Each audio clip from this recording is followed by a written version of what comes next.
please welcome Mr. Red Wemette. Thank you. Thank you for inviting me.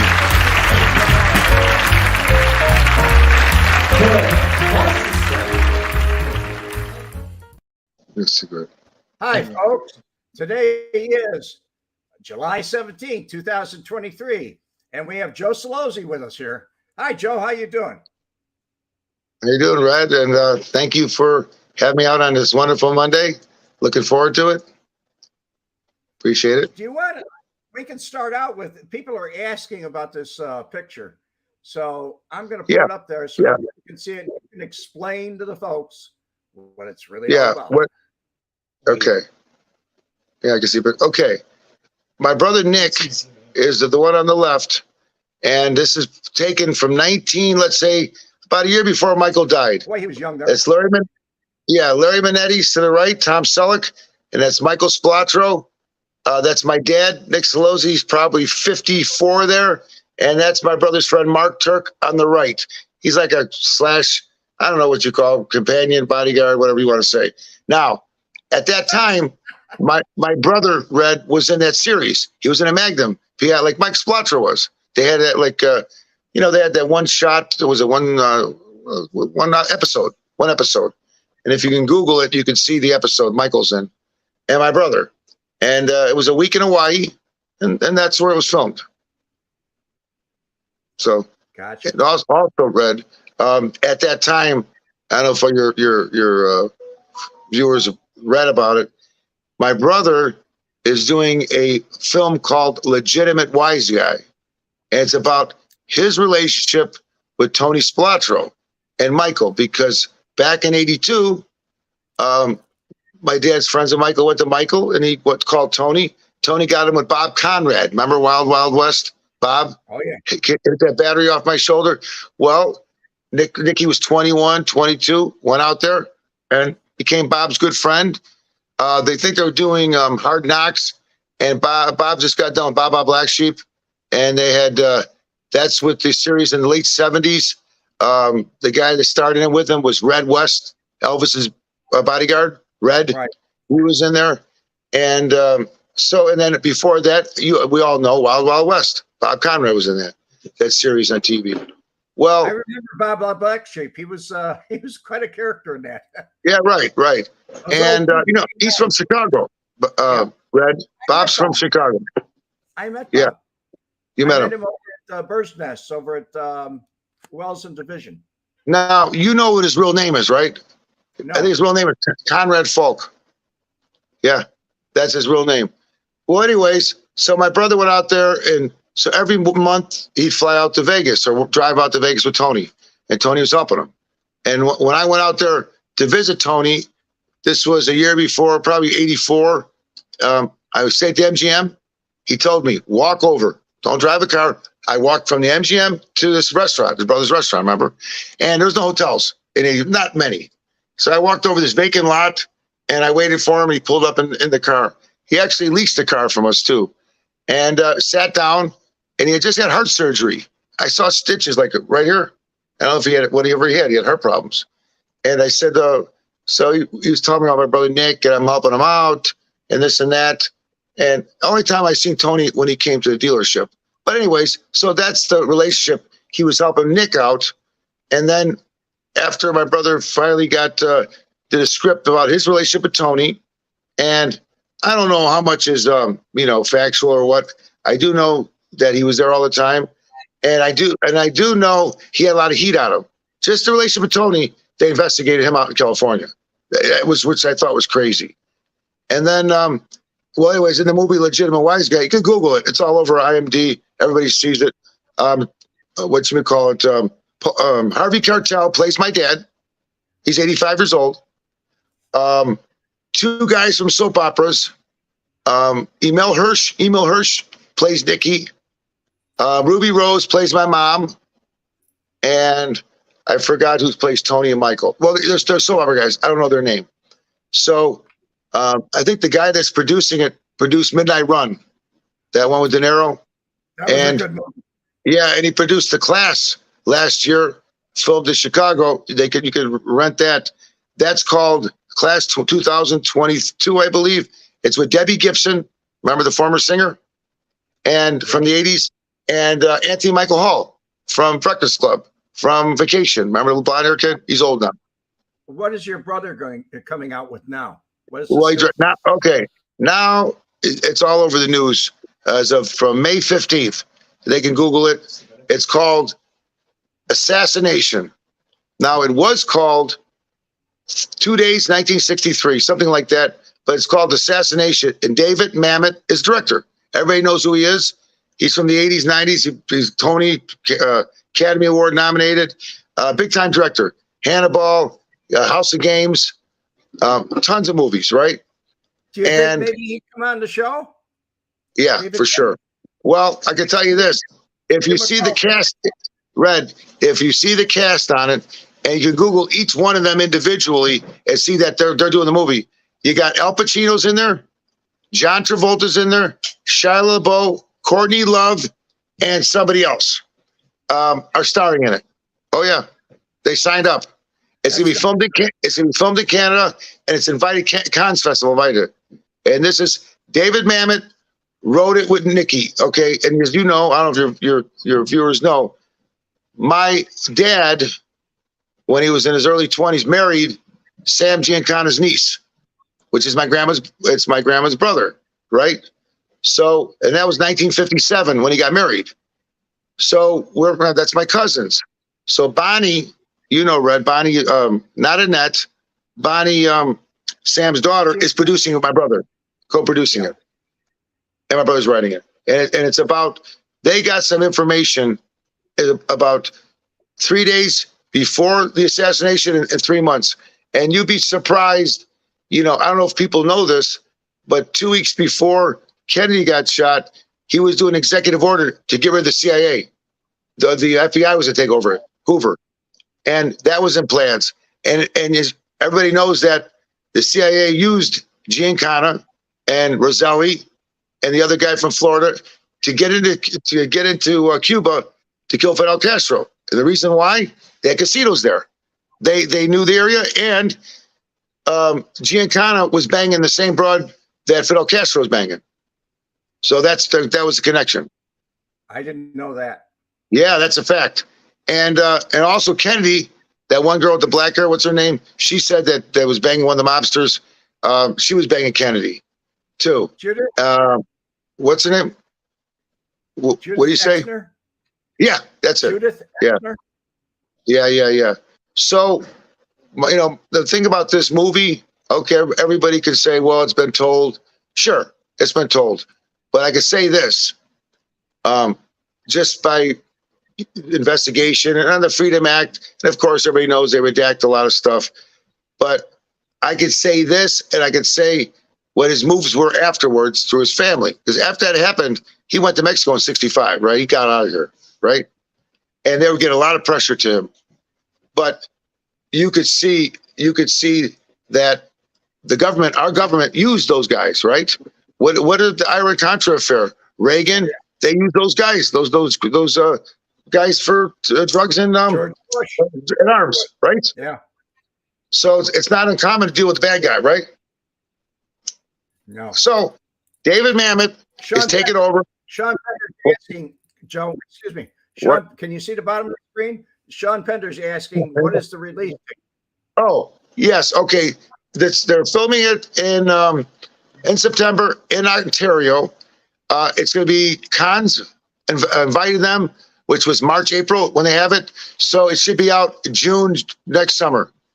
And they got, from what I understand, which is explainable, between Al Pacino, John Travolta, Shia LaBeouf, and David, it's going to be 1,300 theaters. 1,300 theaters in the United States. So, and they're going to have a lot of press on there because I was shocked myself, Red, when I saw that, and you Google it, each Pacino talks about it, Travolta, and they talk about the star, right? The star, you know, the people starring in it. And, you know, my brother was friends with Joe Travolta, John Travolta's brother, and they did that movie. Yeah, the movie, Dumb Luck in Vegas. It's a comedy about mobsters going to Vegas or whatever. And my dad plays in there. He plays a mob boss called Nicky, and he kills somebody. My dad does. The movie starts out, I got to give you a copy. It's called Dumb Luck in Vegas. And it's Joe Travolta's movie. Kellyanne Berg's in it. Rod Stewart's girlfriend. He had a baby with her, model, the beautiful blonde. And Jeff Conaway. Remember Jeff Conaway for Taxi Grease? Oh, yeah. Remember that? He was in Celebrity Rehab. And I did a thing with, when he was in Chicago, doing a promotion at the Holiday Star Theater, for me, they were doing the Hoffa Story, right? Chicago. Well, Danny DeVito's in the Hoffa Story, right? And what was Danny DeVito? He was on Taxi with him for 7 years. Mary Lou Henner, remember? Oh, yeah. So they went out and saw him. Jack Nicholson and him and Danny DeVito, Jack Nicholson, and somebody else. My girlfriend went. I didn't go. It was 3:00 in the morning when he goes see him. But he's in the movie. He plays the detective, right? And my dad kills the famous director, the director that directed Michael Jackson Thriller. He did a cameo. He was in there. I forgot his name. He's wearing a beard. I could play it here. I mean, I don't know if you could see it. I'd have to. But it's called Dumb Luck in Vegas, and I think it went to Showtime, and it was Joe Travolta. It was filmed in early '90s, I think, or early '90s. So I have viewers saying, what is the name of the new film? And you just gave it, but I'm going to type it in. Assassination. It's called, they can Google it. Assassination, David Mamet, director. You know, Assassination. Assassination. It's about the, assassination of President Kennedy. Assassination. And you can Google David Mamet, M-A-M-E-T. But listen, David Mamet, for some people don't know, he was a Quentin Tarantino of the 80s and 90s, right? But he got radical. He was on Joe Rogan about a year ago. He's on every talk show. He's big. Everybody's talking about Joe. This is his comeback movie. With a star like that, stars, I mean, you're talking about 5 major stars. That's pretty big. That's, Yeah. And, they're all getting, I'm not saying Travolta's. Yeah, I'm not saying they're, well, look at the Irishman. They had Al Pacino. Right? They had Harvey Keitel, right? Same difference. But getting back to your question, you're talking about, what? What did you think Of who? What did you think of The Irishman? I didn't really watch it. I swear I did. I watched some of it. You know the reason why Hoffa went. He went because he was told not to run. I too long. It was very boring and it wasn't accurate at all. Yeah, that's right. But we talk about the assassination, okay? And the movie is coming out.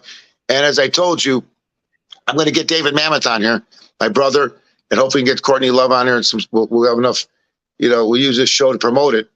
I mean, you're a good guy. You have the right information, Red. Not everybody agrees with you. I always listen to you. And, you're right. Because everybody's got these theories and everybody it's, first of all, Chicago's not New York, number one. That's number one. Yeah. Chicago's got crews, number one. They got crews. Okay? I always said the mistake, and I told you that they made, was putting Ayupa as the boss and Jack Strong the boss. 2 different crews. It's very hard when you got, and they make the same money for the most part. They get split up. But that's basically, in the past, the underboss was the other guy with his crew. That's who ran it. The old days, right?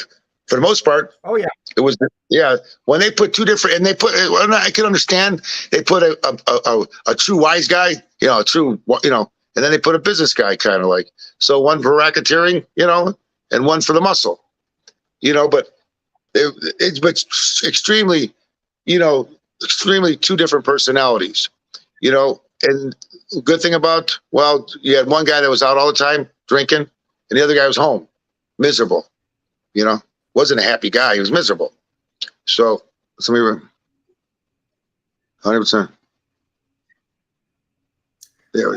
Michael Grant saying, I agree with Red 100% about The Irishman. Yeah. It's long and boring. I could say one thing, and Red, I'm not in conspiracy theory. I'm not into any of that. Trust me.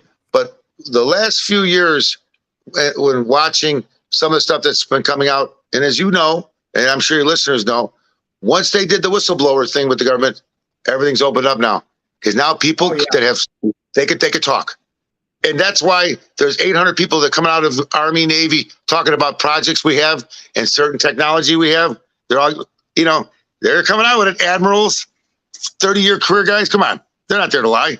Military guys, right? We have technology, and it's funny because I don't believe anything. I don't believe people, especially. Here's about Chicago, the mob in Chicago. The guys that were the true mob guys, they didn't talk about it. It's the guy, wise guy, this guy's this, and it's all bullshit. It wasn't like New Yorkers were loud and belligerent and, out in the open, right? When I had to go for my problem 30 years ago, when they did the investigation on organized crime, because I was hanging around with the union, the Teamsters, the produce and truck lift union, Sinise's job. Remember that guy that they blew his mother's porch up? Well, the guy that took over his job was my best friend, right? And they were in there. They were in the union. Yeah. Mario. Right. Well, guess what? They're in the union. He brings them my dealership to buy cars. Well, we sent the forms. If I told him I wasn't, he's an undercover guy from New York. So they had 9 agents out here from New York, and spending money to find out what's going on. Now it's little old me comes apart, right? Oh, yeah.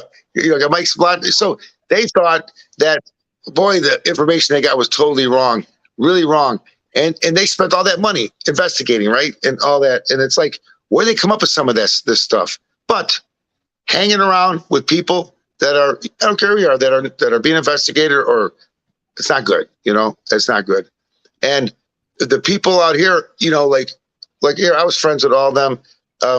Wings, we built his house in Bartlett, my buddy, his right-hand man, when he moves, he bought a car from us. What did the FBI say once?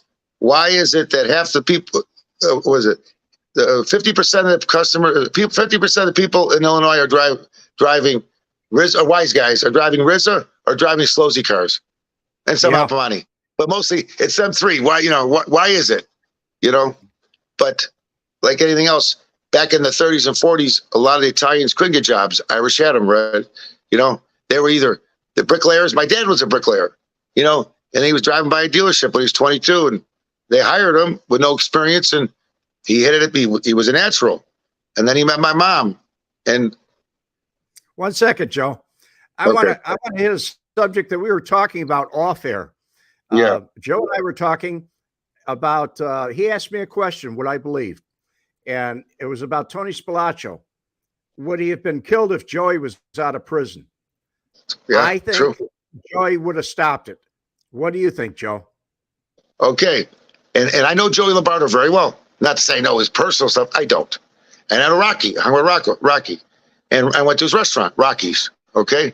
And he's friends of my dad. So I know them. When Joey came out of the joint in 91, 92, he came right to our dealership looking at a Cadillac to buy. And he went, his mother's buried at the same cemetery. So we know him like that. Funny guy. I liked him. But I would have to say, and I said this to a lot of people, they'd have to kill, either they have to kill Joey, they have to kill him, or Joey they would have to go to Joey and tell him. Either way, if they have to get permission from Joey, right? If they're going to whack him? I think so. And when he came out, he was like the elder statesman anyway. Well, you know what happened? When he came out, this is a fact now. I'm not going to tell you the names. The 1 week he came out, he went to my friend's aunt's house in the garage. True story.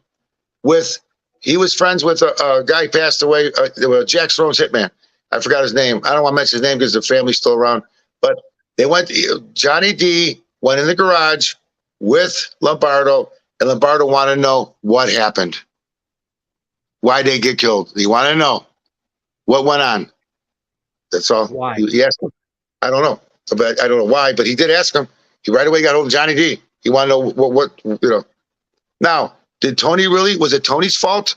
What was it? Because the guy in Kansas City is the one that put the heat on him with the phone bug, right? That's what they found out about the scam. Okay, was it because he's banging the Jew's wife? I don't know. Was it because he was getting out of control there? I don't know. The Joe Pesci character they portrayed was not like that. I think it was over there. I think he was on his way back to Chicago to maybe get a piece of the pie there, or maybe become a boss there. And okay. They didn't want him. They didn't you know the story. This is fact. A year before they left, before they disappeared, I was told by Orlando, my old man, this old guy that was friends with Ayupa. He was a cowboy. He could do what he wanted. He was, he had money on the street. He said, I got to stay out of hoagies. I go, why? They told me to stay out. No reason. I go, that's weird. Not I have dinner with my dad every week. So he didn't come to dinner anymore. He said, I was told to stay out of there. That's weird. That's number one. Number two, the day that he disappeared, he went, Annie, Michael's wife, good friends of my mother, best friends. He comes home. He says, listen, here's my wallet. Here's my rings. If I don't get home by 7 o'clock, things didn't go well. It's exact words. And then about, the story, we talked about it, 7 months before. Also his daughter testified on the stand. They showed her a picture of Frank Schweiss, and they said, what's the story on this? Mitch Mars asked, I believe, on the stand in Family Secrets. Yeah. He said, who's this guy? And she explained that her father, Michael Spaltro, showed her the picture and said, if this guy ever comes around here, lock the doors and call the police. He's dangerous. Well, that's for sure. He was. I told you when he was in a bar drinking, whoever, what was he doing here? Yeah, it was a Grim Reaper, really, a vicious guy. I never met him, but he not a. Just look at him. He looks like he's miserable. I mean, did you see the videotapes of him and me on this? Yeah. On Yeah. my living room. He was the guy. Go ahead. Red, that collected in the 90s. They went down Manheim Road to Stone Park. You know what happened when all the stores, all the shops, the bookstores, all the restaurants were paying. He was the one that picked up the juice every week, every month. He did. Oh yeah. Yeah, and Tony Centracchio, he's gone. A nice guy too. He had Galaxy Carpet, right? His brother Frank, who was partners with, God rest his soul, just passed away, Joe Aneka. He owned the Galaxy bookstore on Manheim Road, just passed away. Frank died about 3 years ago. Did he really? Yeah, and listen to this. Frank Esposito's brother, Joe Esposito, was Elvis Presley's road manager. And they put carpeting in the 70s. Joe called his brother Frank. He was a carpet salesman for Tony, right? And they put carpeting in Graceland. How about that? And nobody knows. And when Elvis came into town in 76, he bought Rolex watches. Frank sold to Joe, his brother. They were in town at the stadium. And the FBI, 8 months later, confiscated them. They came to Graceland and said those watches were stolen. Vernon Presley, it's that cheap old man, had to give it back to him. Yeah. He kept receipts on everything. Vernon did, and but that's a true story. And Joe is a great guy. Of course, when Elvis died, he was 42 years old. That his whole life changed. He figured to be the rest of his life with. But I remember all of his bodyguards, everything changed. All of them. They all. Tony Centracchio and my dad and Michael, they were tight. They used to go see my brother in Marquette because my brother was an actor. Wanted to be an actor. Very smart guy. He's done. You can look about 25 movies. He's got AMD. He can write. He's probably better off writing and directing. I'm not gonna say acting was okay, but for me to judge his acting is hard. He's my brother, right? Didn't he co-author a book? Yeah. And the movie, if they can Google it, it's called Hidden Obsession with Heather Thomas from Fall Guy and Lee Majors. Remember on TV, the blonde? And you remember J. Michael Vincent? Famous. Oh yeah. That guy was the Golden Boy, right? He stars in it. I do Elvis in the movie. It opens up with me doing Elvis. Now listen to this, and it's my voice in a jumpsuit, red jumpsuit. And I got an IMDb number. If you Google Joe Celozzi, it says actor, Elvis, 1993. I had to pay for that part too, by the way. My brother goes, he goes, I already wrote it. So it was filmed at the Sugar Shack, and these girls that were getting killed. It's a whodunit. And I was the guy that owned the place as an Elvis, right? And then I'm laughing because that was and I had one little scene where I tell these girls, let's go. So it was one day's work. It cost me money to be in there. But Heather Thomas got done with Fall Guy, right? With Lee Majors. Right. And she's married now to one of the wealthiest lawyers in LA. And J. Michael Vincent died. He died. But good-looking guy, he had long blonde hair. He was like, we have a question, yeah. Joe. Yeah. We have a question here. Yeah. I'm putting it up there. Can you read it? Yeah. Wasn't Celozzi coming involved? Wasn't Celozzi involved with the controversies? Okay. I'm going to give you, I like that. A very good question. I like that. Let me tell you the facts. Okay. We had a manager. Now, wait, Frank Calabrese and Kurt worked for us. They were car salesmen for a little while. Yep. Frank came and saw me do Elvis. Okay. They were there. They were salesmen. Frank, like what this gentleman had a shop with Matty Russo, right? What he's talking about. It's a chop shop. Matty, it was a service shop. All right. Now, we were bringing our manager there. I'm not going to mention his name. Italian guy was setting cars over there from Celozzi, right? And he was getting them fixed. It was a chop shop, and then it was a service shop. The service shop was the front, right? But they had mechanics, and they were chopping stuff in the back. Well, they overbilled us, right? We didn't know about it. The manager was getting kickbacks in his pocket, right? They thought we were paying street tax. Yes, swear to God. And I'm going to tell you something. The FBI called my dad to testify that saying that we had to pay street tax. My dad goes, that's a lie. First of all, my dad wouldn't pay street tax, number one. Second of all, it's stupid. He didn't have to. Now, let me ask a question. Was it true? Sure. Did we do about a year and a half worth of cars? Absolutely. Was it overbilled? Yeah, we fired the guy. Sure. So the course of a month, it was 3 or 4 or 5,000 of water that he overbilled us, right? And we had to get right there to give us the cash back. What does it look like? It looks like street tax. In a way, we're right in a way. But it wasn't. We fired the guy. And honestly, it's in their book, Family Secrets. I know Frank, I haven't talked to him. For him to put that in there, that's bullshit. And secondly, we wouldn't have paid it, number one.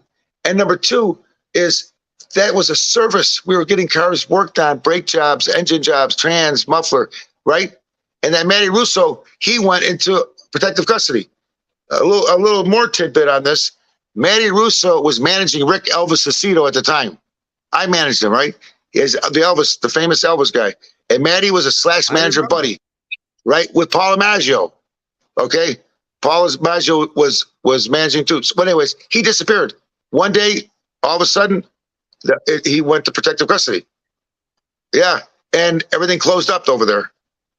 But, was it Calabrese? He lent them the money, I think, for that. He was his partner in that. He's right. And they own part of that place. I believe they talked about it. They talked about how they overbuild different people. It was M&R Auto. That's the name, Red. M&R Auto.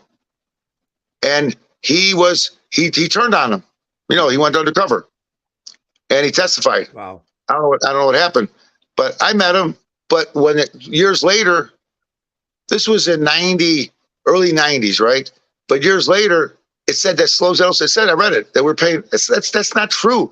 And when the FBI called my dad, first of all, my dad goes, that's not true. Why would I say that? That doesn't make sense. See how things get mixed up? But there's some truth where it started, like the way it looked, sure. But we didn't justify for that. And why would we pay tax? It doesn't make sense. No. I mean, yeah, Italians, they muscle their own. That's smart, right? It's when they love muscling their own. You know why? Because their own want beef.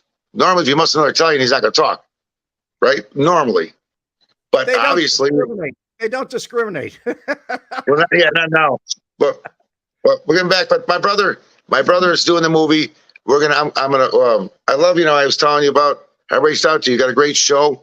And, and I see all these other shows, the East Coast and Vegas and California, and they get these wise guys that work, want undercover.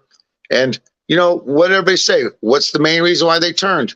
Because when they played tapes, they made a deal. They worked off of beef. There you go. Now, they said when it came to Tony, they played a tape with Frank. He says this, that, Frank didn't want to talk. And he said, Lombardo calls him, and it's taped. And he goes, Joe, that guy over here, he's screwing up. He's bringing heat on me. He's doing this, that robbery. I didn't know about it, this and that. And what was Lombardo's exact words? Clean your dirty laundry. Take care of your dirty laundry. And when Frank heard that, He said, that was it. And the same with Sammy the Bull. He said, you're protecting John Gotti? You should play tapes of him. That fucking Sammy's doing this, Sammy's doing that. I didn't tell him to do that. Yeah, see, now you want a guy to be loyal to you, but you're over here blasting him. Doesn't work that way. You know, you're a fool, you know? And so they're basically beefing on you for the most part, you know? So anyways, the movie's coming up and they're going to film it, I think, start filming shortly. And it's good. This is the first time I'm excited about a movie, especially with those names. You know, that's gonna be big. All big names. Big Joe names. Pesci, and, you know, Joe Pesci and John Travolta. That's going to be big. Well, no, not Joe Pesci. Al Pacino. Al Pacino, John Travolta. It's going to be very big. Yeah, Al Pacino and John Travolta. I'm sorry, guy. I'm sorry. Yeah, Trigger time. Yeah. Yeah, I like that, Trigger. But you know, also too, when viewers are saying hi. Well, that's great. You got a lot of them. Red. These are your followers, right? These are your cult. You know, they had when the Kennedy went, and you know there was a couple different shots. You know that it was from, but it's a fact that you know that Oswald said it. I'm a patsy. I'm a patsy. He knew what happened when and you know Ruby was New Orleans was his nephew, and when they sat with Bobby Kennedy, Hoover did. This is right after JFK died, and you know Hoover's hated the Kennedys, so you knew that he didn't like them because he had intel on them, and he knew they were. He didn't like them. Maybe Hoover didn't like anybody. I don't know. And remember, Hoover denied the mob for years. He did, said they don't exist. And then Bobby is the one that got them all. You know, whatever he started it, but they sat him down and they said, okay, it went like this, but let's show you, Bobby, the phone records.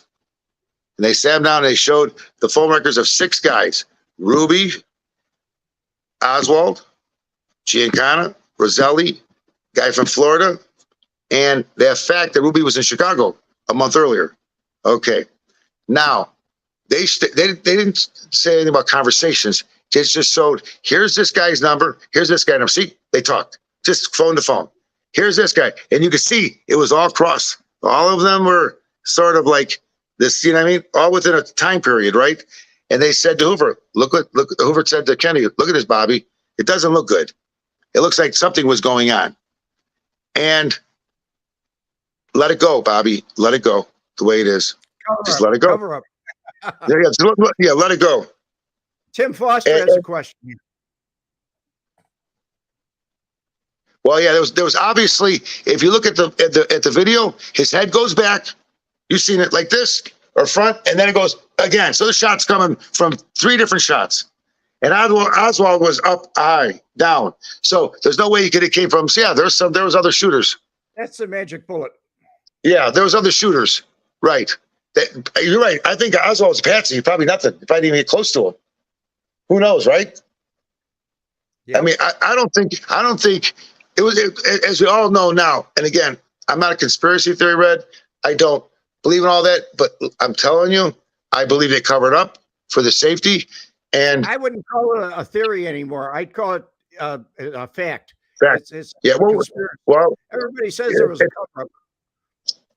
You know that it was Giancana and Sinatra were tight, and you know after that there was a fallout. Did you know that? Did you know that Sam came from Mexico to Arizona to visit his family during those 10 years he was gone? Did you know that? Or 9 years? Yeah, he came. He was here. You were telling me that he came back across the border, back. Yeah, Arizona. He paid the Federaldi's off, and they came in the middle of the night, okay, to come back to testify in Washington on the Fidel Castro, right? Well, yes. Would you believe he had surveillance, Red, every day, 2 cops. The day that he got killed, they took the Chicago cops, got a called off surveillance that day. And you know who killed him? Chuck English. Well, the day before. Chuck English killed him, and he got whacked 3 months later. His best friend shot him. Yeah, because he wouldn't let anybody in. And he got shot. And supposedly he had cancer. And then what happened? Roselli got shot or dead, and the other guy, all within a month, they all went, 3 guys. And the senators, they laughed. They go, I guess you won't have testimony on Fidel Castro. And he goes, well, I guess not. Organized crime, you know. Yeah, that's what he said. Left, Joe. There was nobody left. Roselli was That's gone. right. That's right. There was nobody left to testify. That's right. That's right. And you know, the attorney from Marcellus, and he kept it quiet on his deathbed. On his deathbed, he told the attorney, and he vouches. The guy seemed like a legit guy. Why would he say this? He said before he died, he said, we killed the wrong guy.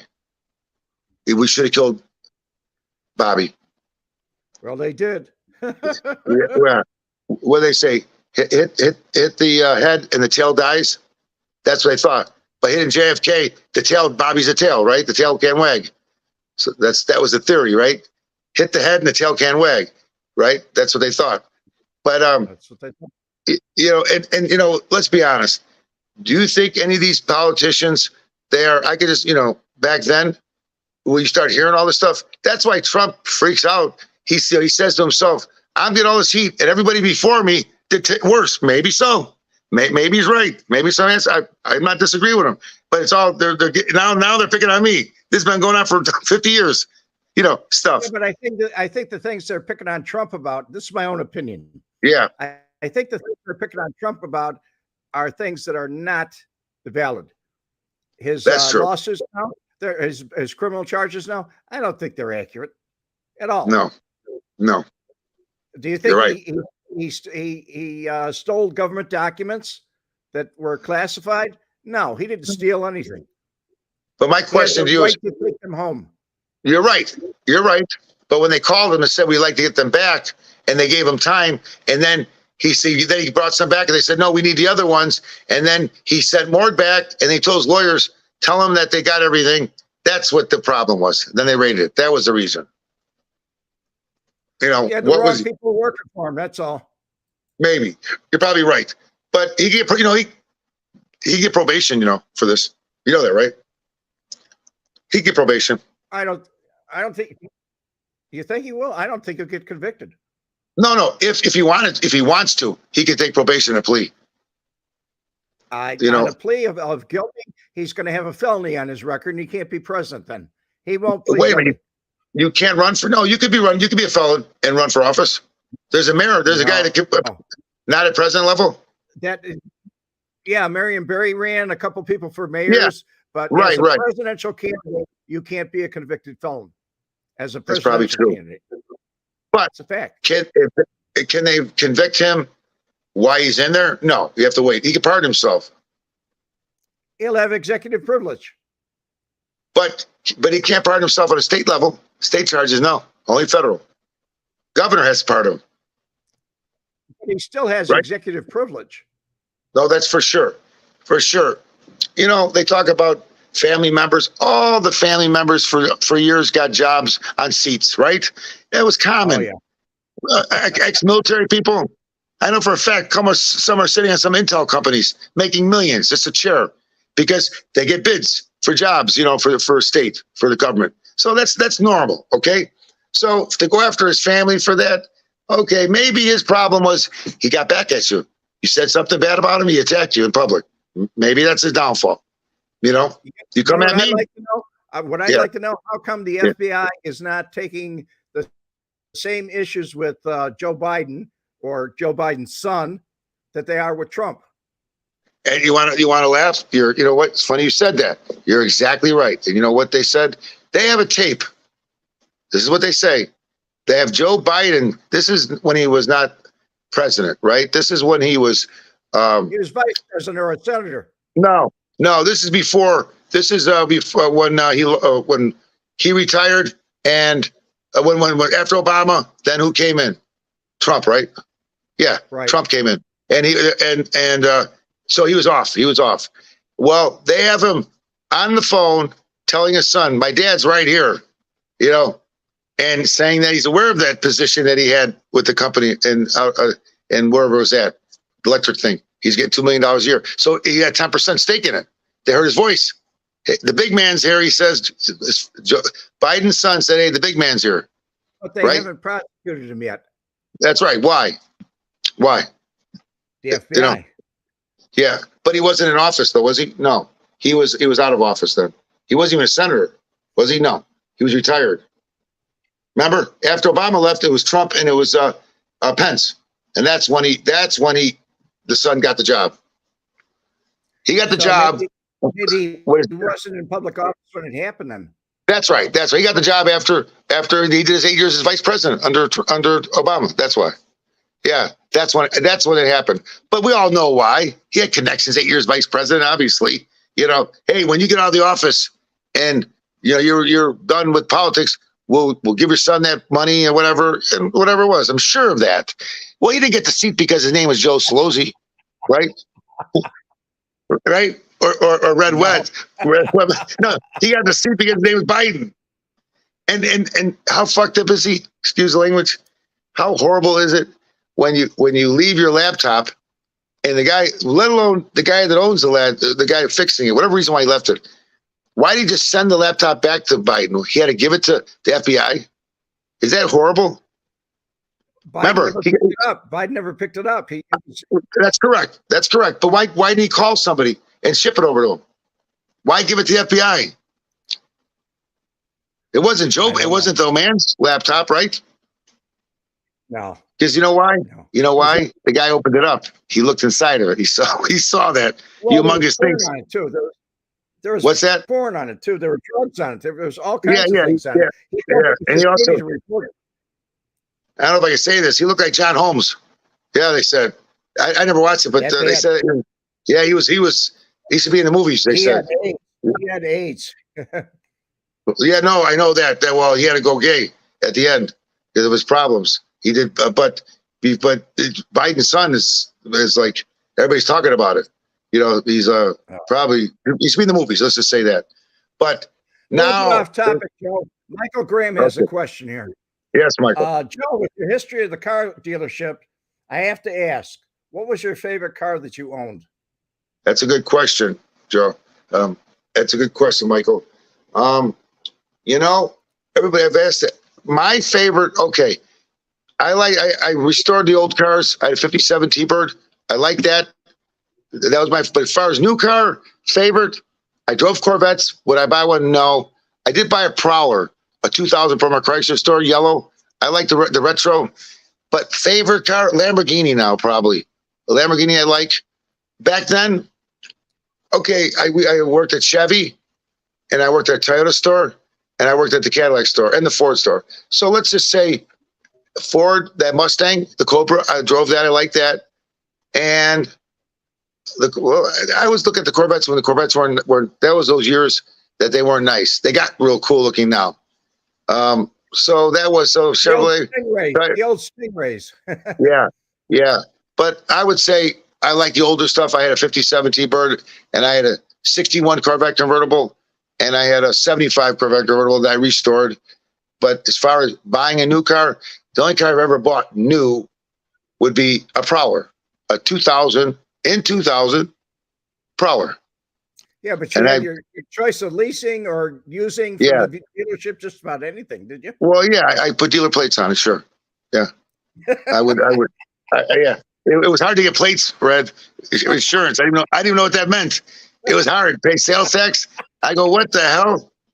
You know, since I was 18 years old, I used to drive those TR7s, TR8s, British Leyland, the MGBs, before they stopped bringing them in the United States because they were not safety. And they stopped making those, but I drove one in high school. $5,500 it was, 1979. 5,000 a TR7 with that manual, the little like two-seater convertible. That thing was pretty cool. And a Toyota Celica Supra, drove one of those. I have a picture of myself in one. Yeah. I used to ask my dad, why don't you drive something nice? I had an MGB. You know, I used to tell my dad, why don't you drive something nice? You know, he didn't care either. He worked. I mean, he didn't like, I mean, you think you like cars, right? But when you're around him every day, and, but I liked Ferrari. I liked because Ferrari is in the 70s, early 80s. That was pretty cool. There was nothing really cool out there. That was pretty cool, the way they looked. Now, the cars are cool looking, but they look the same. Yeah, Mustang built, fast, low key. Yeah, he's right. The Kraut, he's right. You know, what we're talking about. Yeah, he's cars. a supporter of my channel. He's one of the supporters of my channel. Well, you guys got to stay with Red. Let me tell you about Red. I mean, I've just met him, you know, and I watched some of the stuff. Yeah, Red is back next week.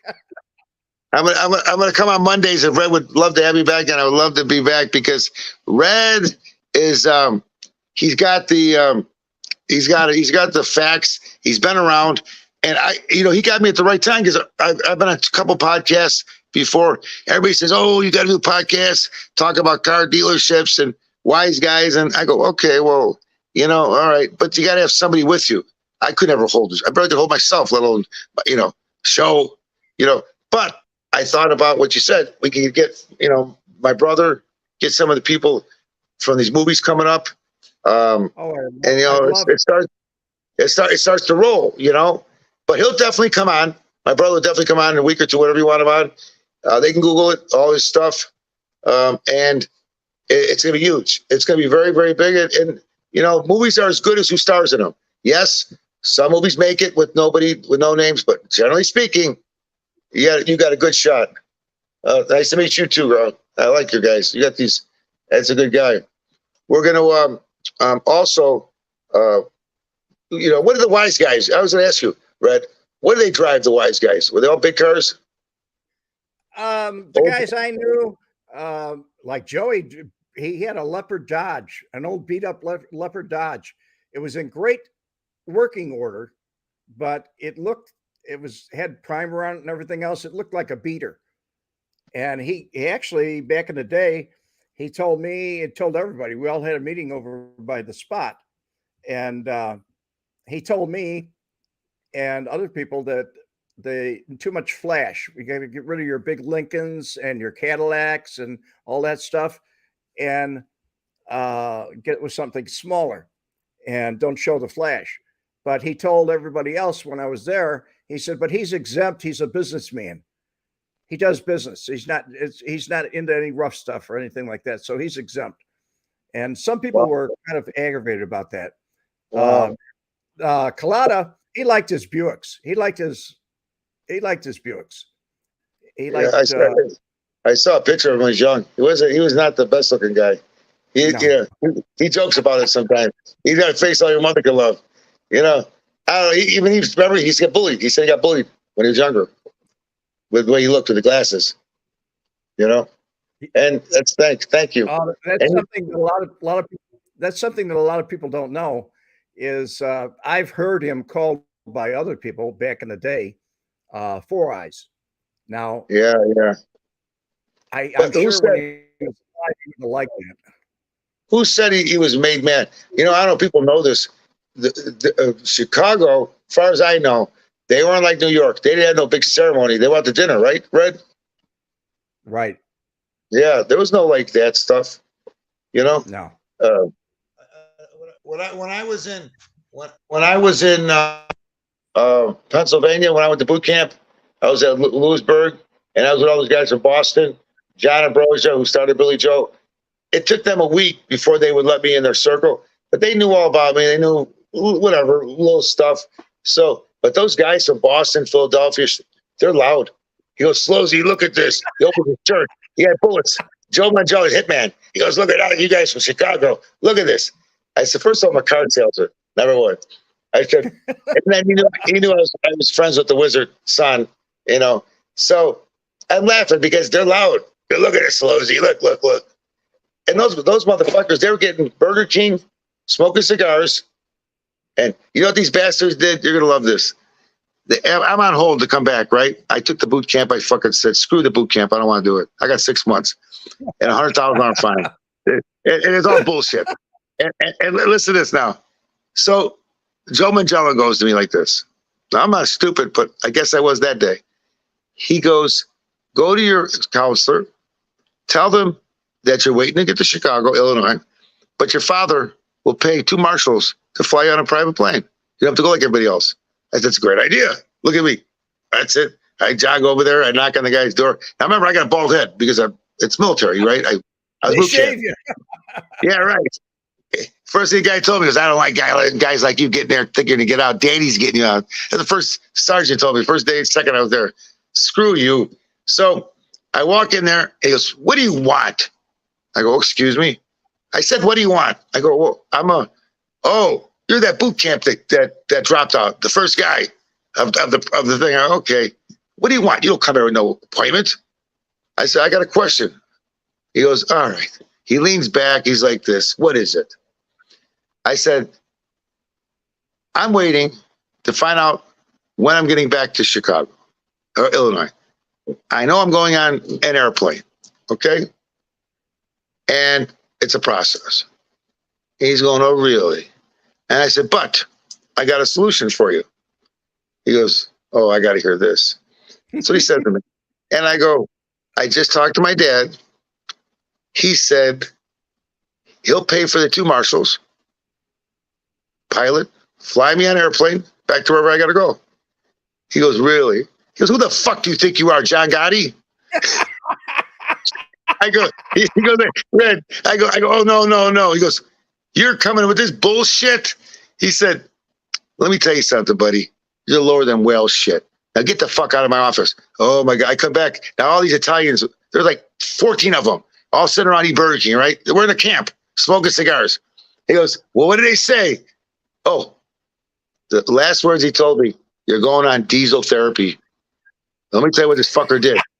Let me tell you, the day I'm leaving, right? I'm there for a month. The guy, John Ambrosia, he just passed away maybe 10 years ago. I looked him up. Great guy. I mean, the best. They treated me like gold. I got to say one thing, the best, these guys. He goes, hey, Celozzi, shakes my hand. He goes, nice meeting you. You're leaving today in an hour. He knew. And then he goes, hey, be good. And I appreciate you meeting. It was nice. I got emotional. It's like almost going to break down. He leaves. They come in my room. They chain me, right, to my hands, put me on a van for 6-7 hours, picking people up. No air conditioning, right? Right, with a bag of apple like this. I'm like this. Now, this is true. Now, I get on it. We fly out to Oklahoma, from Lewisburg, Pennsylvania, to the hub center. 17 hours to get processed. Here's me, like this. I look like I was in a concentration camp, right? I get there, I'm in lockdown for 4 days in a cell with a murder, right? This is what that asshole did to me. Diesel therapy, fucking on airplane. Oh, I was sick. So I'm in there, right? I go, oh, this is bullshit. The guy goes, what are you in for? I said, failure to file forms. He goes, oh, bullshit. What else are you doing? I go, what is it? That's a fact. Well, they only caught you with that. I go, oh, please. So now they take me out. They drive me how many hours to fucking wherever, Oklahoma, with the guard. You're like, you seen the movie Con Air? On the airplane with everybody jumpsuits, shackled to the seats, with tax crime, failure to file forms. I go, what the fuck? Now they get me. I fly into Scotts Air Force, St. Louis, right? It's down to Marion. 3 hours maybe for it, right? And now I'm with the guy. Yeah, you're right. Boot camp would have been easier. I was home in 6 months. It added another 6 months onto it. You're right. So listen to this. I wish now I look back. He goes like this to me. He says, so the guy's next to me. He's in there for life. He goes, what are you in for? He goes, how many months you got? I said, I got 12. He goes, 12 years is not too bad. 12 years, it was 12 months, right? With time like 7 months, I go, no, buddy, no. He's going to the big house. Now, John Gotti was there when I was there. He was at the big house. We were at the camp. And somebody got in trouble with giving him an extra cereal. Yeah, and we used to see the limousine pull up because we took care of the house. We had there wasn't jail. We walked out. It was out of bounds. I mean, you're on your honor. I was the lawyers. Hey, the one guy tells the doctor, he's a chiropractor, he's in for insurance fraud, and the drill sergeant, these are military people. He goes, they call you a doctor. Doctor, a chiropractor, a doctor. He goes like this. He says, you touch anybody's ass, you're out of here. Because chiropractor's always grabbing her. And then a little Mexican next to me. He goes, you got to be under 36 years old, first time, non-violent, no guns, you got to be, and then we're at the military camp. And he goes, marijuana, this little Mexican kid. And he smiled. And the guy goes, you think this is funny, huh? And he goes, so you got called marijuana. You think all you Mexicans, that's all you do? And now he comes up to me. Now he read my case, of course. And I sort of grinned. He goes, oh, God. He goes like this, I don't like you. I just don't like kids. I don't like kids coming in whose daddy's going to bail them out. He goes, Cicero Joe. I'm not even from Cicero. And that was it. I lasted 3 days. I got out, and the way it looked like when it came out originally, 100 years, it was nothing. It was just they spent $2 million, and they went through all these people. They took a guy out on a red, and they brought him to Washington. He was a finance guy 10 years earlier, and they want to know. And the question that they asked everybody, why do I do Elvis? They were trying to profile me. Why does he do Elvis? They want to know what kind of, if I'm a psychopath or, I'm doing Elvis to escape from being who I am. That's why I did Elvis. I liked it. I wasn't infatuated. I didn't walk around thinking I was Elvis. I was good. I did. For you actually playing a part. Yeah. What's that? Being on the stage. Yeah, that's right. You felt like it was an escape, like you're taking his personality. There you go. For the moment. Yeah. Putting it into your own. There you go. Yeah. And I lost who I was for the moment on time, moment on stage. You don't remember the Empire Carver commercial, Mr. King? Yes, that was me. Hey, listen. I tried out for it. I said, how am I going to get this? I had a suit on, sideburns. I got it. And it was Elvis, which was me, sitting on a chair ordering carpeting, Mr. King.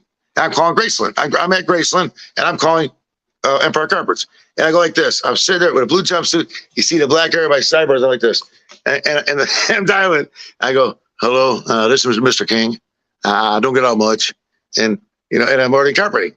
And then I go, Hunk Uncle Burning. And I go like this with my scarf.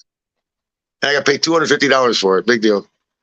I left my Elvis glasses there. They were $500. So it cost me to do the job. That was a good part. Yeah, but I liked it. Mr. King. That's what my name was. And then I did the Elvis, the movie, my brother's thing. So yeah, I liked it. I did Grant Park. I did Melrose Park. I did Lake Geneva. But I had Barry Newman from The Crust opening up for me. The guy, happy birthday, baby. I love you so. 16 candles. That guy opened up for me. So I had him. Wow. And then I had Keith Rant, Chubby Checkers guitar guy, black dude. Great. I had Cecito's drummer. And I had all people. Those are headliners. Yeah, right. Because I wasn't well known. So I had to get the draw, right? And you got Barry Newman. He just passed away a little while back. And I told you a time when I was at Spavone's and Johnny DeFranco was there with his sister. They're all having 75th birthday, 75th. And he knew I was there. And he goes, tell Tony, if he come and do a song for my sister. She's 75 years old. I didn't want to do that. I was on a date. It was a Tuesday night. And Tony comes up to the table. He goes, Papa's here. I go, Papa. He goes, yeah, the old man's here, I said, first of all, okay, Tony, he wants you to do Elvis. All right. So I go up, I pull a chair up, and I sat down next to his mother, held her hand, his sister. And I sang, I Can't Help Falling in Love with You. Nice. And then pushed my voice, and he thanked me. He says, tell Nicky, my dad, Nicky. He calls my dad Nicky. I said hello. Last time I talked to him, he was with Mancari, trying to buy a Cadillac store. Because he had North Oak Dodge for years. North Oak. Yeah. He owned. Yeah. And Joe, his brother passed away. I want to ask our viewers here. Yeah. If you like Kevin Joe on and you enjoyed the show, put a 1 in your comments, because that way I'll know how many people want Joe to come back next week. Yeah. I appreciate it. And if I can get the numbers read, I'd love to come back. And I love to support the show. You're a great guy. And I think you got a lot of good content. And I think every week we can bring somebody on here. See the numbers? Somebody big. I see the numbers. Where's it at? Oh. They're all 1s. How many you got? Where are they at? Do I see them? They're all 1s. There's no 2s that say no. Where would I see them at? I don't see them on my screen, do I? Well, no, but I can put them up one at a time if you want. Yeah. Well, I'm watching. How many people do you have watching now? How many? How many did you get tonight?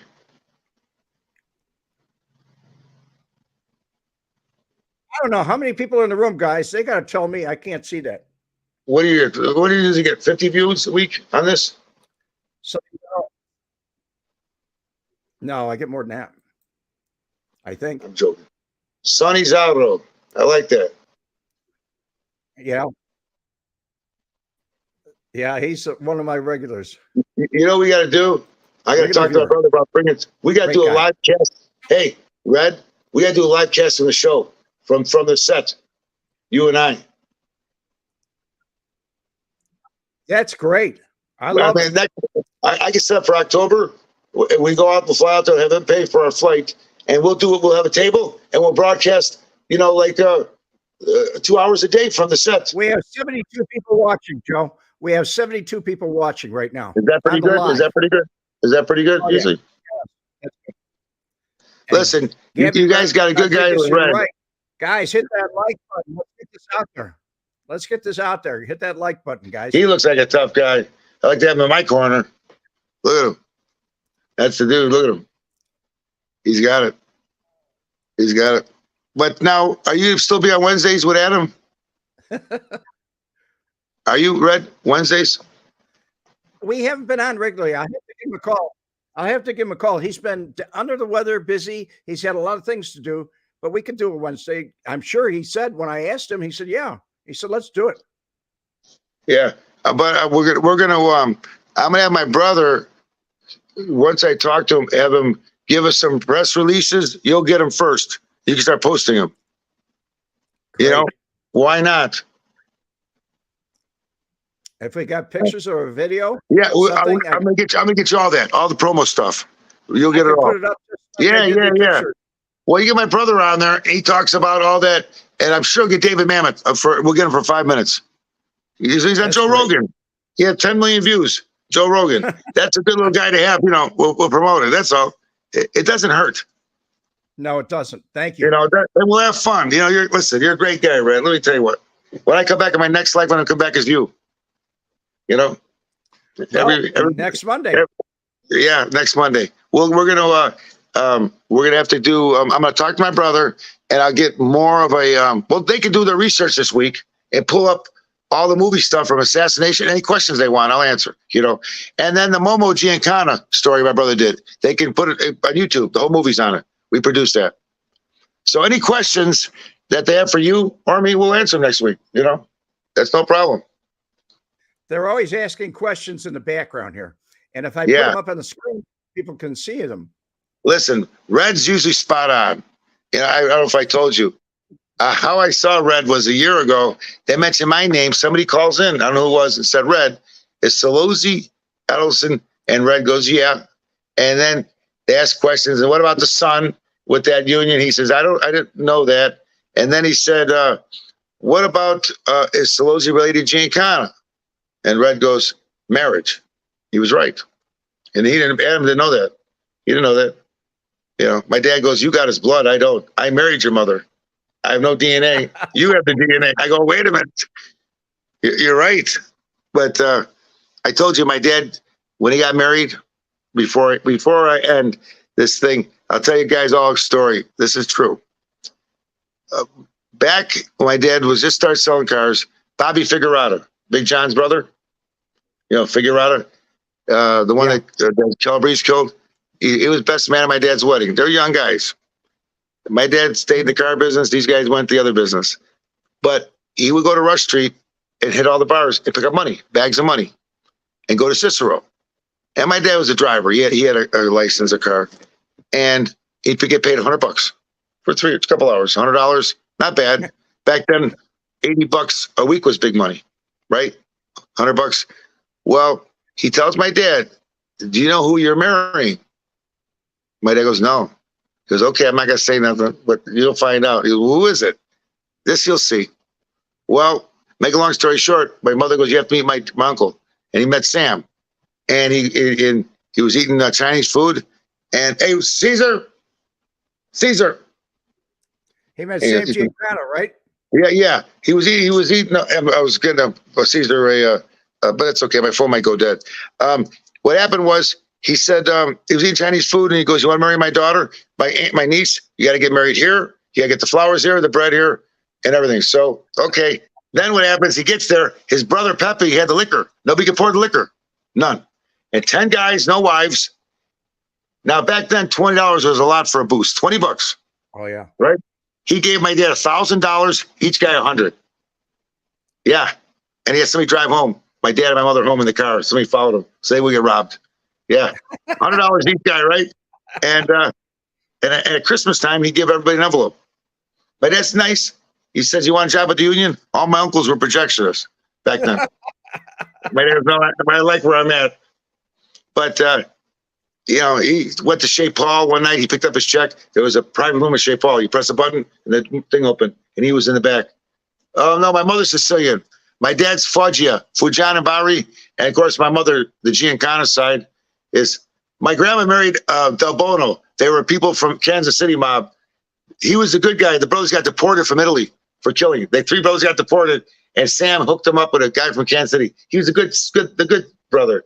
Married my grandmother. She was 26. He was in his 30s. She took, her real name is not Faraji. She had to use her mother's name. Yes. My grandfather's real name was Del Bono, and they got deported.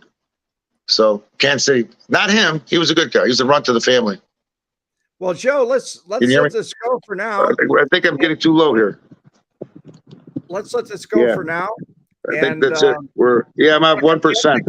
Okay. Do you want to come back next Monday?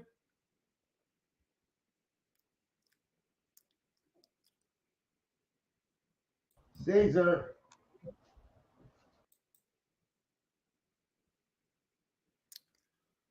Well, it seems like we lost Joe. Something wrong, technical difficulties. I'm sure that won't happen. Gary, he has a lot to tell. A lot of good stories. He was there.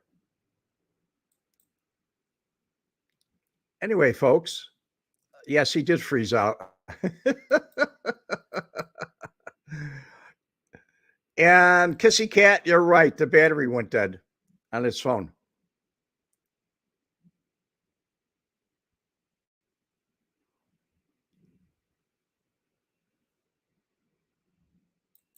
You're welcome, Timothy. You're welcome very much. Hit that like button, folks. Let's see if we can get this out there and show some other people so they'll be back for next Monday.